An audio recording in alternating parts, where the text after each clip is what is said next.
Hi folks, welcome back to the Scotch Tracker. Unfortunately, I don't have my regular group of co-hosts joining today. Um, it's it's me, the Scotch Tracker, aka Dan, presenting alone today. But I hope you enjoy the show. It's going to be a watch through, a watch party of the very first episode of Star Trek Short Tracks, which is called Runaway. Due to copyright reasons, it's impossible to share the episode, and I guess that wouldn't be advisable anyway. So basically, if you have your own copy of the episode, that's great. That's best to watch along with what I'll be speaking about. It's 2 minutes past the start time, basically. Now, if any of our regular co-hosts does join us, then I'll bring them into the chat. But so far, they haven't. They aren't here due to scheduling conflicts. But that's that sometimes happens. So Runaway. This episode was broadcast, I believe, in like October time of year. It features quite prominently the character of Tilly from Star Trek Discovery, and she was established in the first season of Discovery, and of course went on to appear in the second and third seasons of the show of Discovery.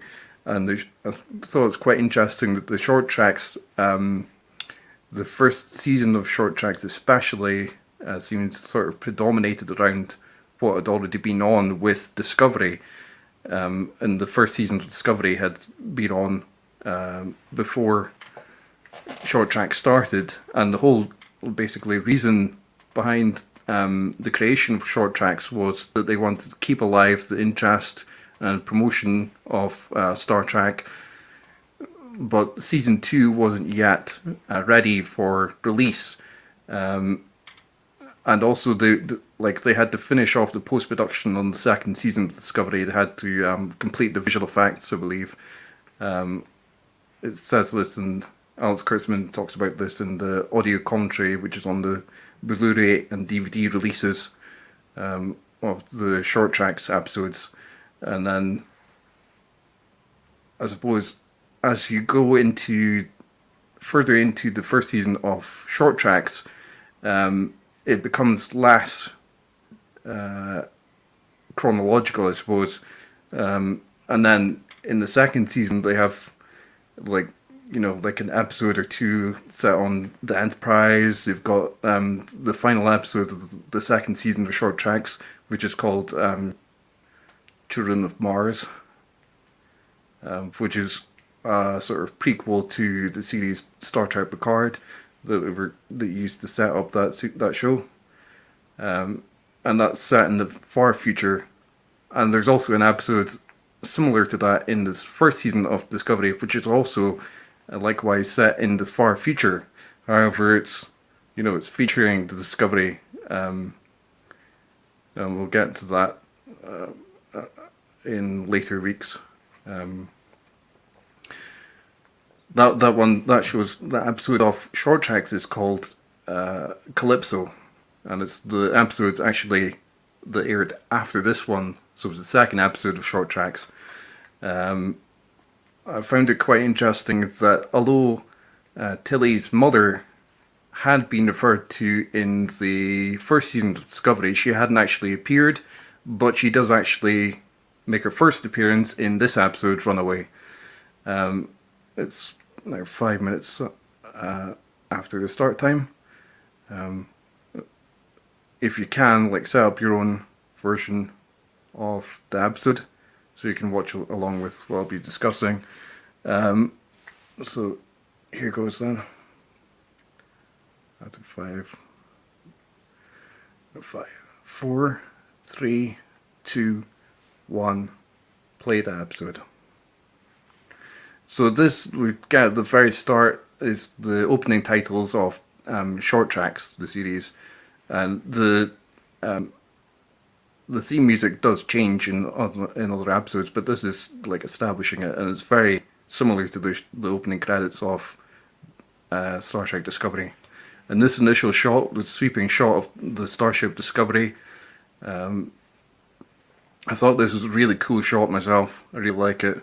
And I think it's sort of reminiscent of the very first time you see Discovery in the third episode of the show Star Trek Discovery, which is called Context is for Kings. You see, like, the worker bees here, they're called, and they're actually called that in canon in Discovery. And they're based on, like, craft that were introduced in, like, the motion picture, where they were called worker bees, but only behind the scenes. That name wasn't established in canon.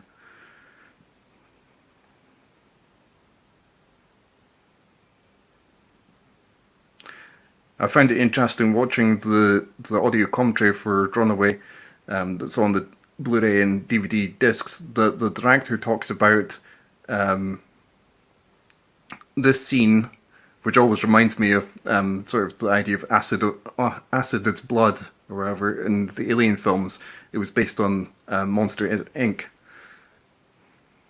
And here you see in the second scene of this episode, because this episode's only got like 5 scenes in it, and the very first time you see Tilly's mother is in this scene. Watching this episode recently, I noticed something that I'd never noticed it before in this episode, but I've seen this episode quite a few times, which is a continuity error in the design of the starship, which I'll point out later. I find it interesting that you see Tilly's mother as a hologram, and recently I discovered that the idea of holograms and holocommunicators was established in Star Trek way back when the motion picture, which is the first film, was actually being planned. So that was a consideration that was in development, in Star Trek's development, for a very long time. And also I found out recently that I looked up that espresso, the drink espresso coffee, a type of coffee that Tilly's drinking in this episode, is only ever referred to in Discovery. And you see the invisibility of the alien now in the second sort of reveal of the creature, which you think is a creature, but it's later established to actually be a girl called Poe. Hi, Danny. You should jump on. Come join me to discuss the episode. So yeah, you see the invisibility of the creature, as it were. And that reminded me of the alien Tosk in the DS9 episode Captive Pursuit. I know you really like DS9, Danny. And also the Jemadar using the invisibility sort of cloak as well. And I guess both instances sort of reminded me of the 1985 film Enemy Mine, in which, like in Captive Pursuit, there's an reptilian sort of alien that sort of makes friends with a human protagonist.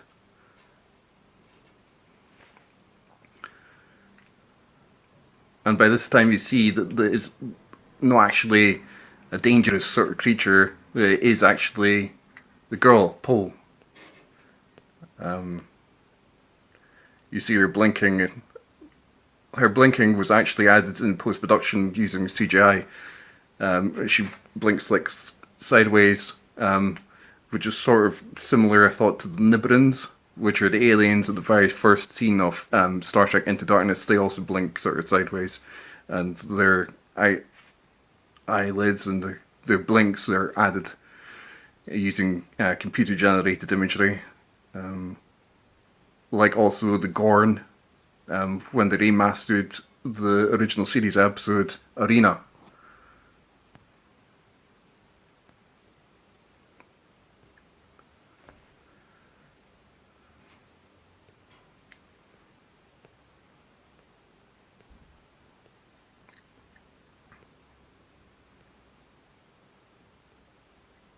I thought it's interesting and pretty cool that this episode, although it sort of relies on the introduction of the Starship Discovery in the first season of Discovery, sort of really like adds to the universe by introducing like this character, the character of Poe, and her homeworld of Zahia, which also like the Zahians after the first Zahian Poe was established initially in this episode, went on to be featured again, sort of near the start of Star Trek Picard, a different member of the species.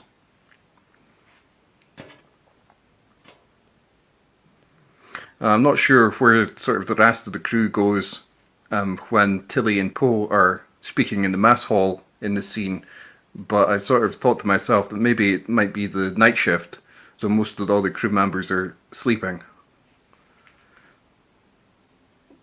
I wasn't also sure why the replicators go crazy initially when I watched this episode, but then I realised that Poe actually has the power to affect technology without interacting it, and she later disrupts a holographic display screen Tilly looks at without touching it or anything like that.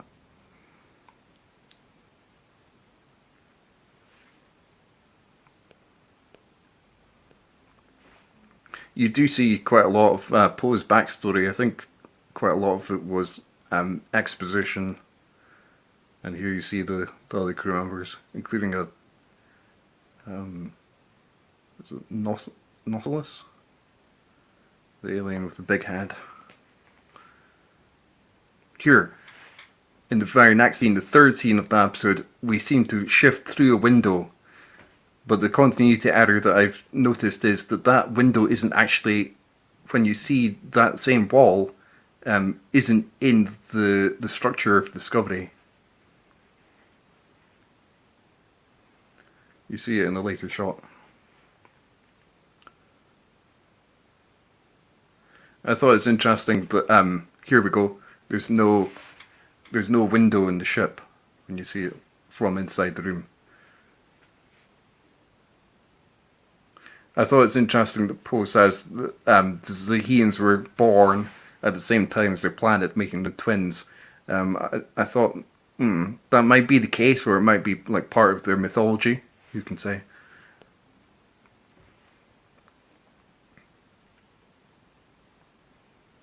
I think it's more likely maybe to be their mythology, because who would remember, as opposed to might have like archaeological records. But then even Tilly says like that is impossible for that to happen. But who knows?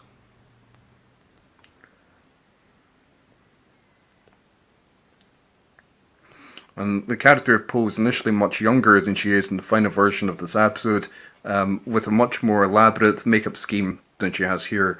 Her makeup scheme was redesigned during the 12 hours before filming, taking design cues from the look of royal families in Polynesian culture. And the reveal of her being a queen wasn't shifted to the end of the episode until after the first draft of the episode was written, and that was on advice from Akiva Goldsman, who wasn't actually credited with helping the writing of this episode, but he nonetheless did.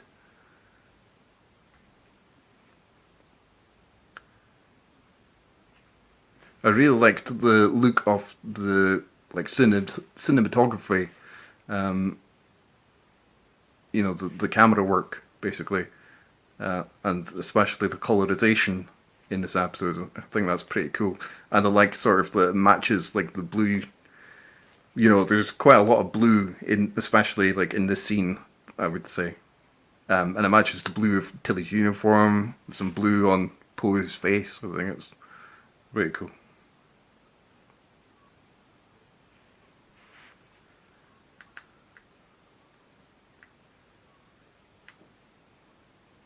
And Poe later appears and has like a fundamental role in the end of the second season.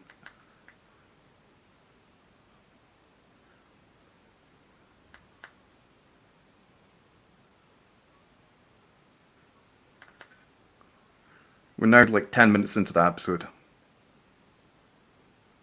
And it's a 15-minute installment.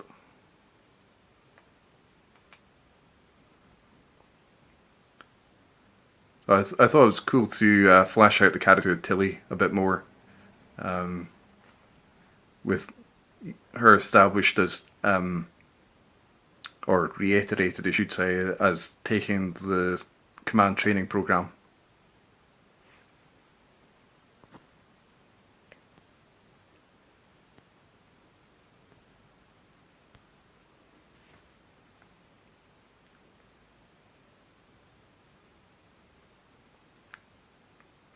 Like, do you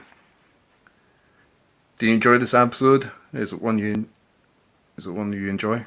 And what's your favorite episodes of Short Tracks? Have you seen them all even, or is there some that you've not seen yet?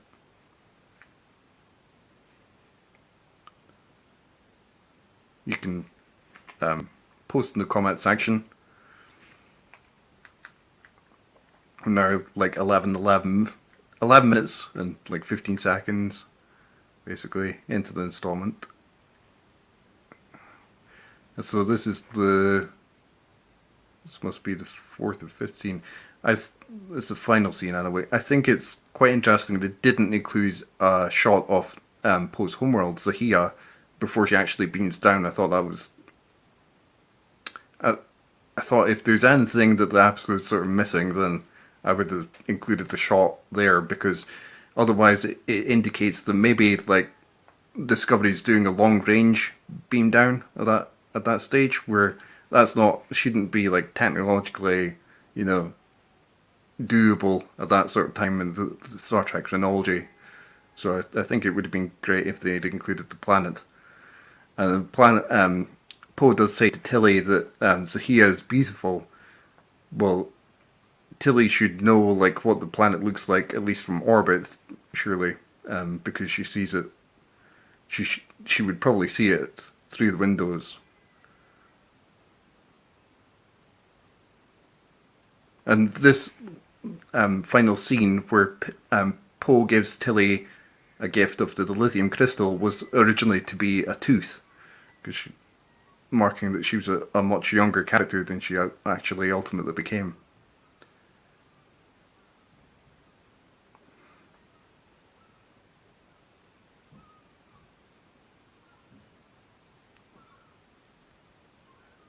What would you like to see us discuss on the show Short Tracks? I mean, the show, the Scotch Tracker.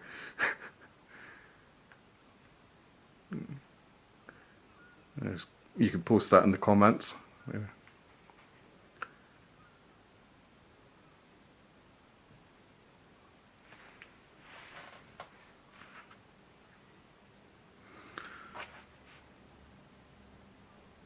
This is set roughly 10 years before Star Trek, the original series. Well, the most of that, but not the Cage, because the Cage is earlier with Captain Pike. And that's the end of the episode, where you see Tilly examining the lithium crystal. I hope you enjoyed this watch through. It was just meant to be a short thing, and the co-host will be back next time, I'm sure.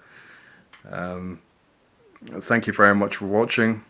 We'll be speaking tomorrow with actor Sean Kenny from the original series, who played Lieutenant DePaul in a couple of episodes as a navigator, and also sort of the disfigured Captain Pike, Fleet Captain Pike from the Menagerie two-parter. That is probably his most famous role. But thank you very much for watching, and like and subscribe. Bye for now. Live long and prosper. Track you later.